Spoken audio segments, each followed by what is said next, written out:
वो भी तो भगवान की मर्जी से ही बोल रहे हैं, नहीं तो हमारी तो वाणी में इतनी ताकत ही कहाँ। भाई जो हो रहा है भगवान करा रहे हैं। हम सच बोलें तो ईश्वर, बुरा करें तो ईश्वर, भला करें तो ईश्वर, सब भगवान कर रहे हैं। तो इस बात को यदि आप हमसे प्रश्न करें कि महाराज जी इसका समाधान दीजिए, तो आओ मैं एक दृष्टांत से इसका समाधान देता हूं। क्या सच्ची हमारे झूठ के गुनाहगार भगवान हैं? क्या सचमुच हमारे चोरी के गुनाहगार भगवान हैं? आओ इसे एक दृष्टांत से समझने की कोशिश करते हैं। आप रेडी हैं? सावधान, बोलो हाँ। चलिए सुनो। एक बगीचा था, उस बगीचे में एक व्यक्ति उस बगीचे की रखवाली करता था, जो कि उस बगीचे का मालिक था। वहां बढ़िया बढ़िया फलों के वृक्ष लगे थे, फल भी लगे थे, हरी हरी घास भी लगी थी। अचानक एक चरवाहे की गाय उसके बगीचे में घुस गई। बड़ी सावधानी से सुनना। एक चरवाहे की गाय उसके बगीचे में घुस गई। अब जब गाय बगीचे में गई तो वहां हरी हरी घास गाय खाने लगी। बगीचे का मालिक भी वहीं था। उसकी नजर पड़ी कि गाय बगीचे में घुस आई, बाड़ी तोड़कर। बाड़ी मतलब कांटों की बाड़ी किसान लोग लगाते हैं, तो बाड़ी तोड़कर ये गाय घुस आई। तो उस बगीचे के मालिक ने गाय के पीछे इतने जोर का डंडा मारा उसके रीढ़ की हड्डी पर कि वो गाय डंडा पड़ते ही मर गई। अब समझिएगा, जब गाय मरी तो वहां पर ब्रह्म हत्या प्रकट हो गई। गौ हत्या प्रकट हो गई।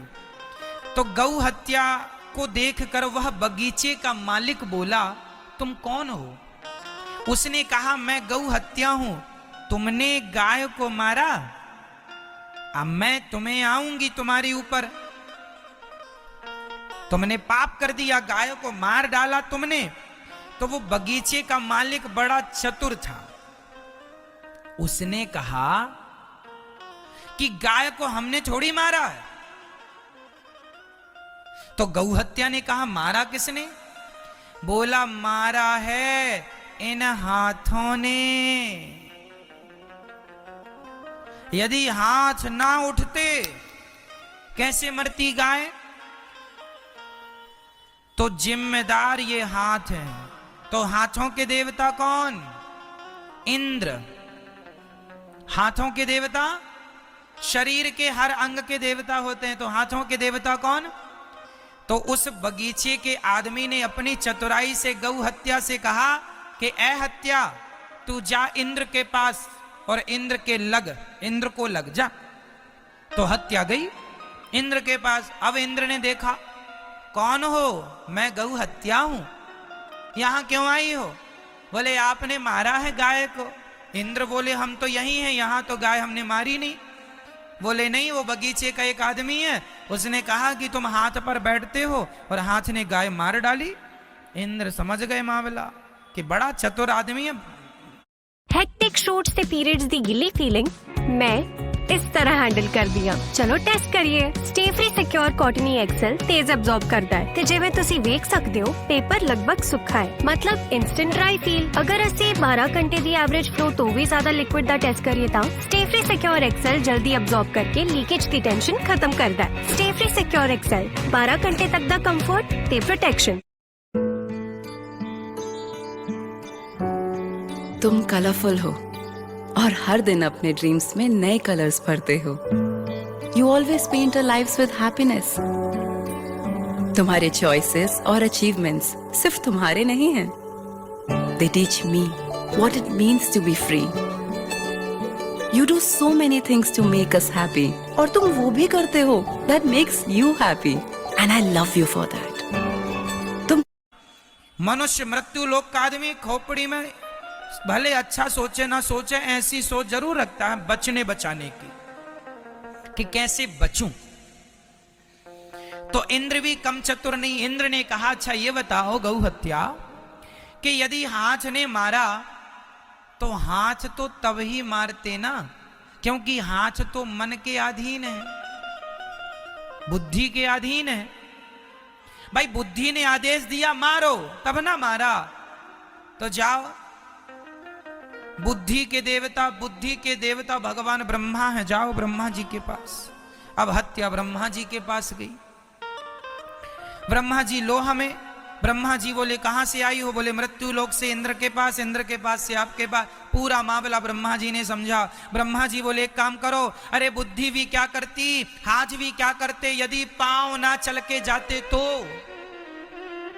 तो गलती पांव की। पांव क्यों चल के गए? गाय तक चल के कौन गया? गाय तक चल के कौन गया? पांव।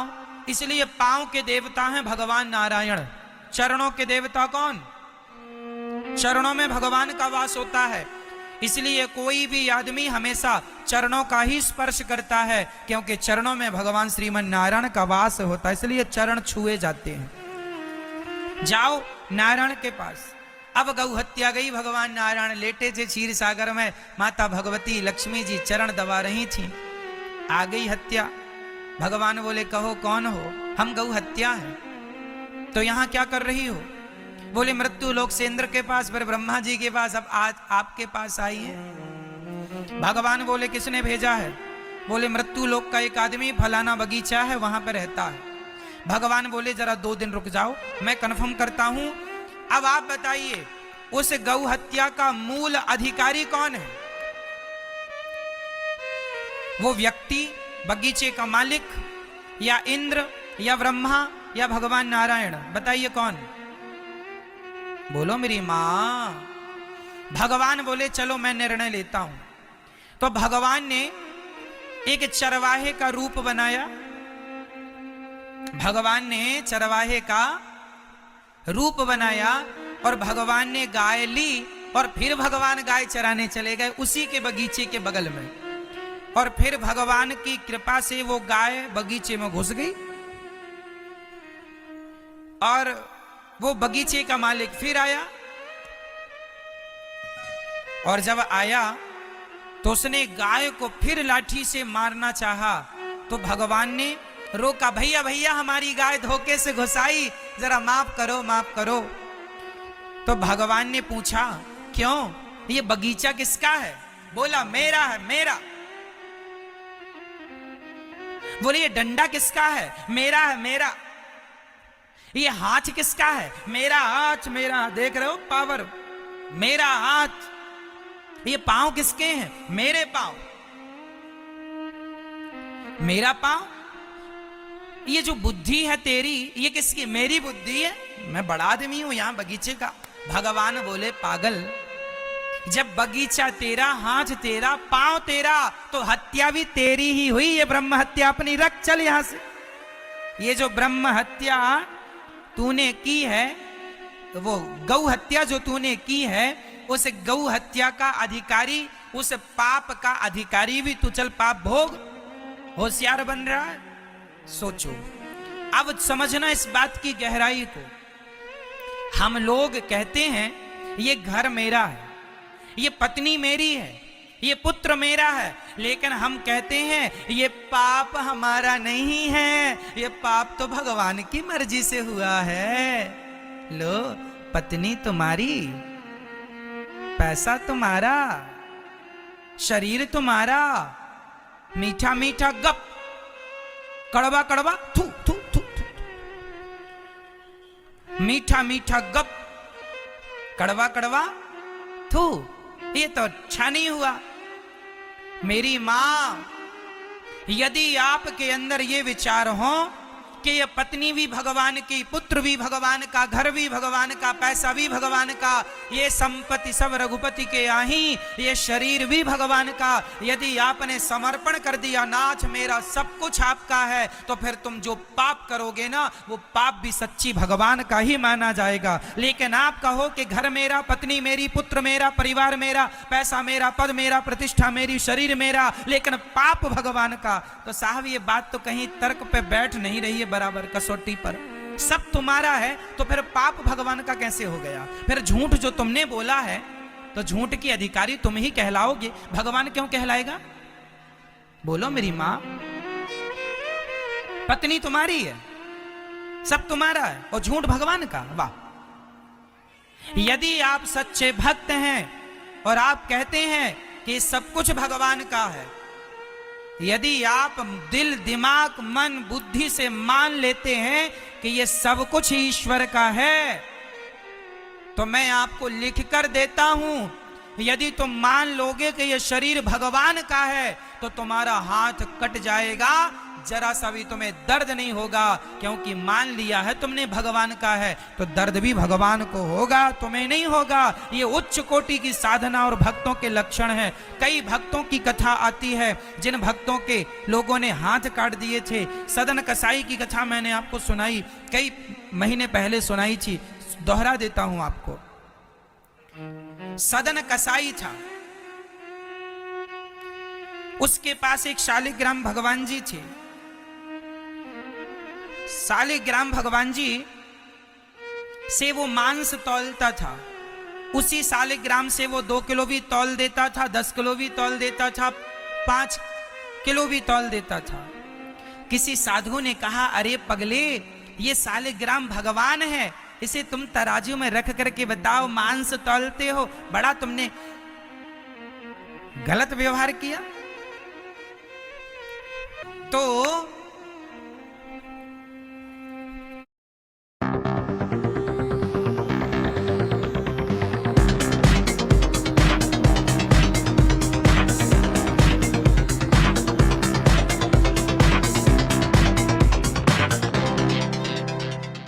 समाज के अंदर बुराई है कि अगर आपकी बेबीज नहीं है तो दिक्कतें आती हैं। स्वामी जी, मेरे 6 साल तक बच्चे नहीं हुए और उस बीच में मैंने सारे ट्रीटमेंट करवाए। मेरे ससुराल वालों को लगा शायद इसके बच्चे होंगे ही नहीं, मेरा डिवोर्स हो गया।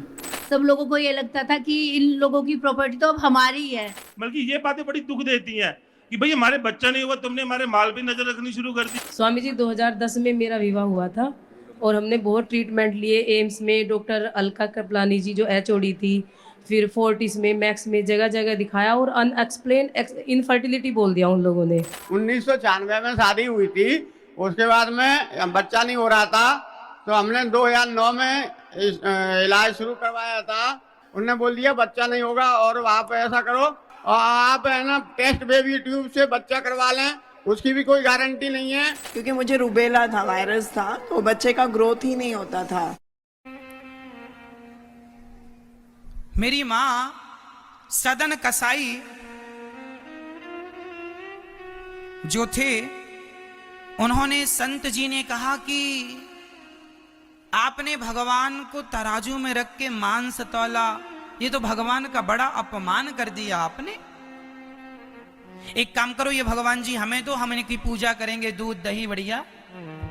तो संत जी भगवान जी को लेके चले गए। अब संत जी ने उनको दूध से, दही से, घी से, शक्कर से नहवाया, बिठा दिया। अब रात को भगवान ने सपने में संत जी से कहा, अरे संत जी, हमें आप क्यों लेके आ गए? हम सदन के पास खुश थे। क्यों? बोले वो हमें रोज झूला झुलाता था तराजू में, रोज झूला झूलने का मन करता, रोज ठोर तराजू ऊपर नीचे 50 बार झूला झुलाता, हम बड़े खुश थे उसके झूले में, और तुम यहाँ ले आके बिठाल दिए हमें, बस 2-4 मिश्री के दाने दे दिए, हो गया। हम संतुष्ट नहीं हैं आपके पास, हमें जल्दी दे के आओ।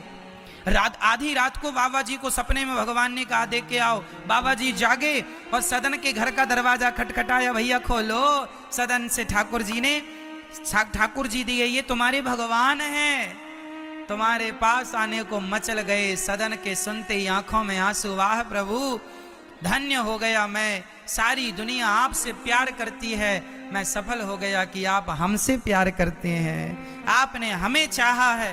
तुरंत ठाकुर जी को लेकर सदन जगन्नाथ चल पड़े। कहां चल पड़े? जगन्नाथ जी की ओर। जगन्नाथ जी के ओर जब निकले, चलते चलते चलते चलते पूरा दिन चले। शाम हुई तो एक गांव के निकट एक घर था, उस घर में एक महिला और एक पुरुष रहा करते थे। वहीं एक बढ़िया छाया थी पेड़ की, तो सदन को लगा कि आज रात यहीं विश्राम कर लें। तो घर में भिक्षा मांगी, भैया भिक्षा दो, तो उन्होंने भिक्षा दी और सदन ने भोग बना के ठाकुर जी को भोग लगाया और सदन ठाकुर जी को विश्राम करा के अपना विश्राम करने लग गए। उस घर में जो महिला थी बड़ी सुंदर थी। उस महिला ने सदन को देखा, सदन भी बड़े सुंदर थे। उस महिला का दिल सदन कसाई में आ गया, सदन में आ गया। अब वो महिला सदन को देख कर ना वो उसके संग शादी करने का सोचने लग गई, पर उसको लगा मेरा तो पति है। रात को जागी और सदन को जगाया, सुनो सुनो, तुम हमें बहुत पसंद हो, हम तुमसे शादी करना चाहते हैं। सदन बोला, अरे माँ, आप तो मेरी माता हो, मैं तो जगन्नाथ जी जा रहा हूं ठाकुर जी का दर्शन करने, मुझे कोई गृहस्थी नहीं बसानी, मेरा तो मन भगवान में लगा है, पर लगे रहने दो। उसने कहा अच्छा रुको, तुम्हें मेरे पति का डर है ना। उस महिला ने तलवार निकाली और अपना जो पति था उसे लगा कि जब तक ये जिंदा रहेगा तब तक ये आदमी मुझे नहीं मिलेगा, तो उसने तलवार निकाली और अपने सोते हुए पति की गर्दन काट दी। उस महिला ने, उसको लगा कि इसके कारण ये मना कर रहा है, तो अपने सोते हुए पति की उसने गर्दन काट दी और सदन के पास आकर बोली, सुनो, हमने अपने पति को मार दिया, अब तुम्हें कोई टेंशन वाली बात नहीं, हम लोग इसे जमीन पे गाड़ देते हो, आज से तुम हमारे पति बन जाओ। सदन बोले, बहन तुम मेरी माँ हो, बहन हो, बेटी हो, मैं गंदी निगाहें कभी नहीं करता। अब वो महिला बहुत अपने पैतरे चलाई पर वो सक्सेस ना हो पाई। उसको लगा रे मेरा तो पति भी चला गया और ये भी हाथ से निकला जा रहा। तो महिला ने चिल्लाना शुरू कर दिया, अपना त्रिया चरित्र चालू किया, अरे भैया बचाओ, गांव के लोग आए, क्या हुआ? बोले इस पुरुष ने मेरे पति को मार डाला। अब लो सदन कसाई पे झूठा आरोप लगा दिया, उसका पति का तो गर्दन कटी थी, इसने कह दिया मेरे पति को मार के मुझे पकड़ रहा है ये आदमी। लो भैया,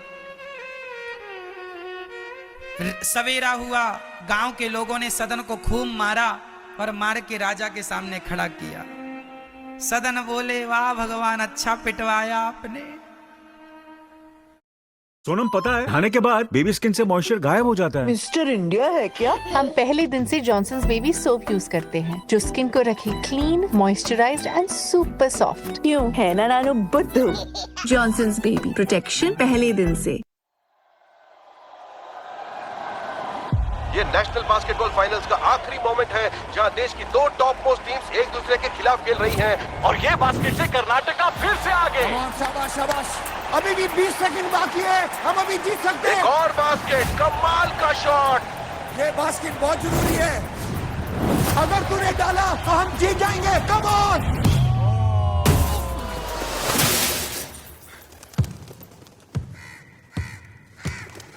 ये क्या है?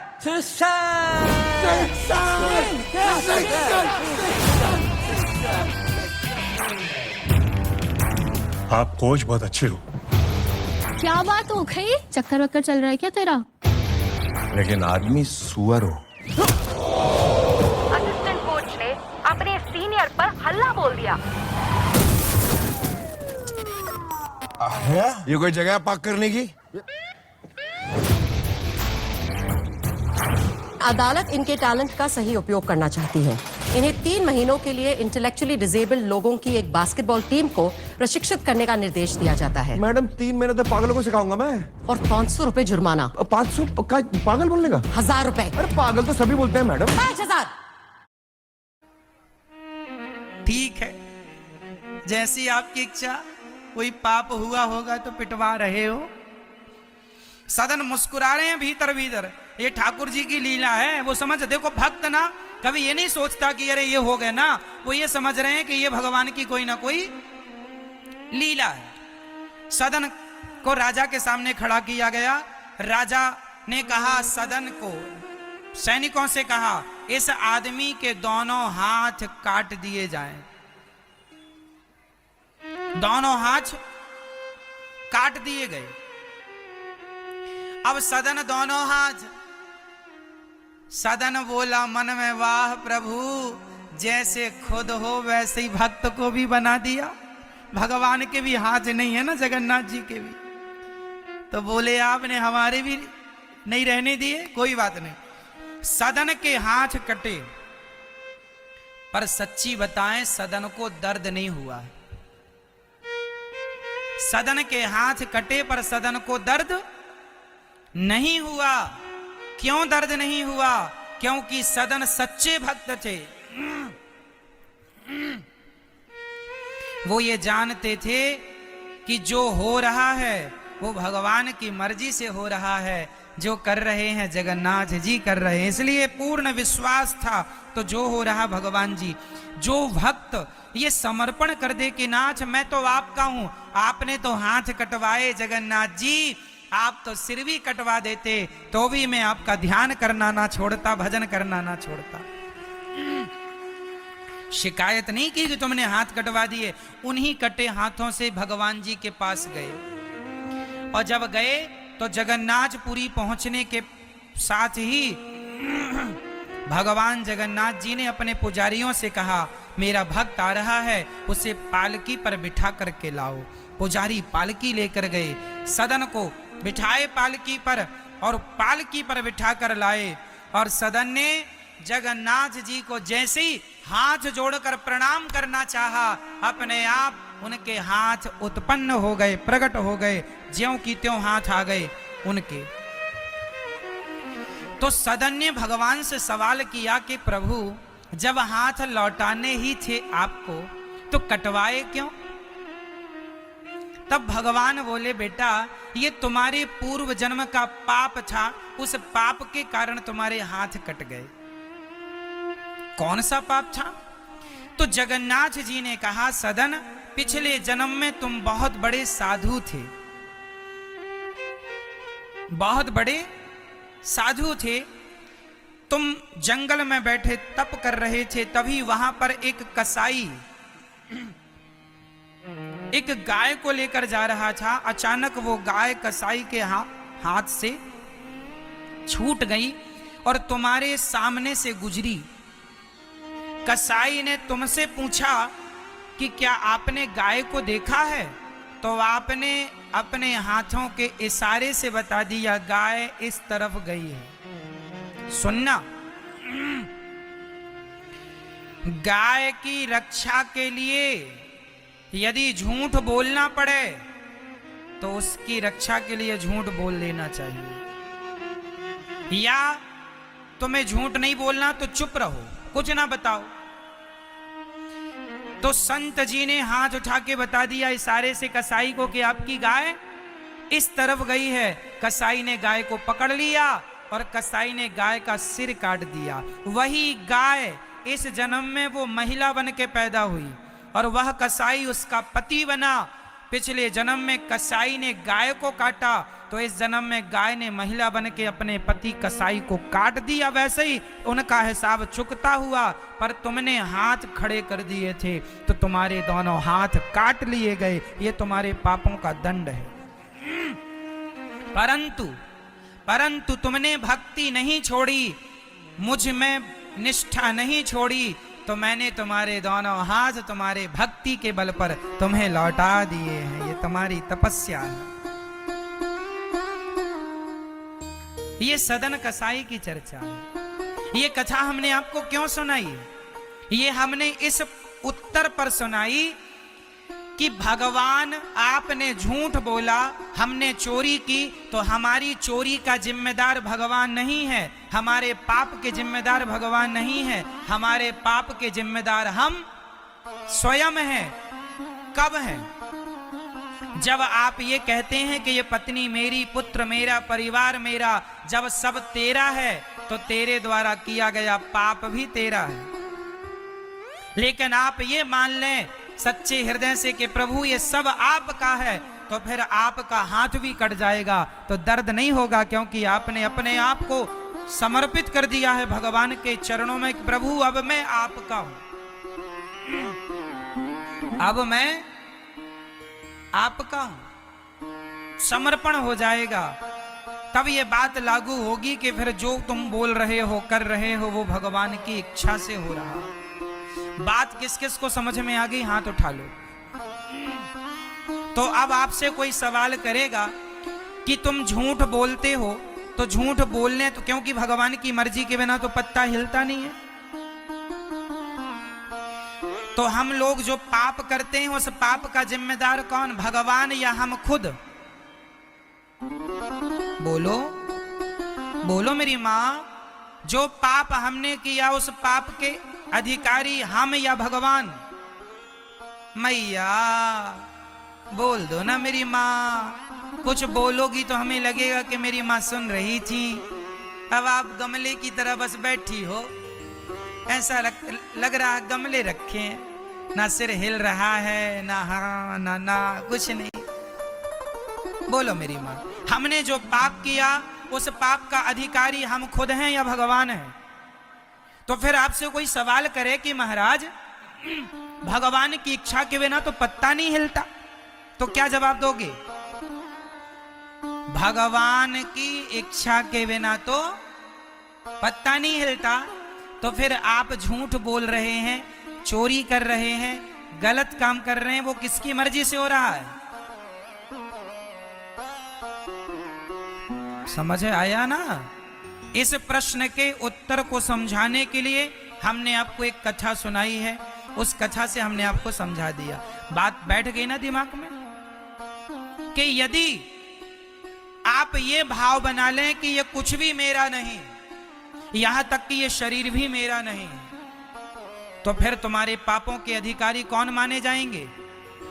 जोर से भगवान, क्योंकि तुमने तो अपना समर्पण कर दिया, सौंप दिया, सब कुछ उसी का है, गोविंद का।